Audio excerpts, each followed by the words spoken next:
உலகின் மிகப்பெரிய பணக்கார கடவுள் பத்மநாப சுவாமி. ஆனால் இங்கே மூலவரை ஒரே பார்வையில் தரிசிக்க முடியாது. 3 கதவுகள் வழியாகத்தான் தரிசனம். ஏன் தெரியுமா? முதல் கதவு திறந்தவுடன் ஆதிசேஷன் குடையின் கீழ் சிவலிங்கத்தை ஆசீர்வதிக்கும் சுவாமியின் திருமுகம் தரிசனம் தருகிறது.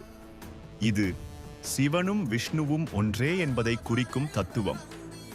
இரண்டாவது கதவில் சுவாமியின் தொப்புளிலிருந்து தோன்றும் தாமரையில் அமர்ந்திருக்கும் பிரம்மாவை காணலாம். இதுவே உலகப் படைப்பின் பரம ரகசியம். மூன்றாவது கதவில் மகாவிஷ்ணுவின் திருவடிகள் மட்டும் தரிசனம் தருகின்றன. பக்தியின் உச்ச குறியீடு. புராணக் கதையின்படி வில்வமங்கலம் சுவாமியாருக்கு இறைவன் காட்சியளித்த போது அவர் சுமார் 8 மைல் நீளத்திற்கு பிரம்மாண்டமாக இருந்தாராம். முனிவரின் வேண்டுகோளுக்காகத்தான் இறைவன் தன் அளவற்ற உருவத்தை சுருக்கிக் கொண்டார்.